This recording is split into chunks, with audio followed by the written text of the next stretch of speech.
Alors, aujourd'hui, en mathématiques, on travaille en calcul mental et on s'entraîne à calculer le double ou la moitié d'un nombre, le triple ou le tiers d'un nombre, le quadruple ou le quart d'un nombre. On va commencer par calculer le double d'un nombre.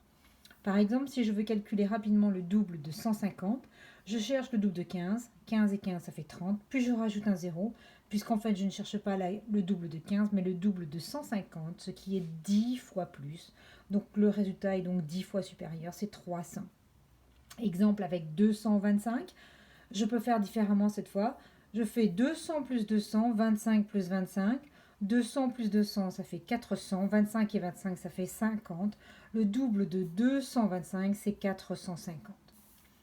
Pour calculer la moitié d'un nombre, je procède un peu de la même façon. Par exemple, je cherche la moitié de 150. Eh bien, je vais calculer d'abord la moitié de 100, puis la moitié de 50. La moitié de 100, c'est 50. La moitié de 50, c'est 25. 50 et 25, ça fait 75. Pour calculer le triple d'un nombre, c'est comme si je multipliais par 3. Si je cherche le triple de 120, je vais décomposer 120. 120, c'est 100 plus 20. Donc je vais faire 3 fois 100, plus 3 fois 20. 3 fois 100, c'est 300. 3 fois 20, c'est 60. Le total, le triple de 120, c'est 360. Pour calculer le tiers, eh bien, je divise par 3. Si j'ai 360 et que je cherche le tiers de 360, je vais d'abord retirer le 0.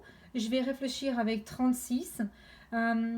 Qu'est-ce qui multiplié par 3 donne 36? Donc je sais que 3 fois 12, ça fait 36. Alors comme on ne travaillait pas sur 36 au départ, mais sur 10 fois plus 360, eh bien je vais rajouter un 0 à 12. Mon résultat, c'est 120. Le tiers de 360, c'est 120. Et enfin maintenant, on regarde le quadruple et le quart. Pour calculer le quadruple d'un nombre, je le multiplie par 4. C'est-à-dire que je le multiplie par 2 et par 2 encore.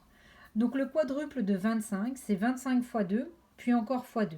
25 fois 2, ça fait 50. 50 fois 2, ça fait 100. Le quadruple de 25, c'est 100.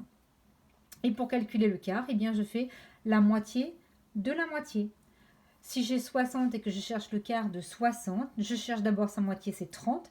Et la moitié de 30, c'est 15. Le quart de 60, c'est 15.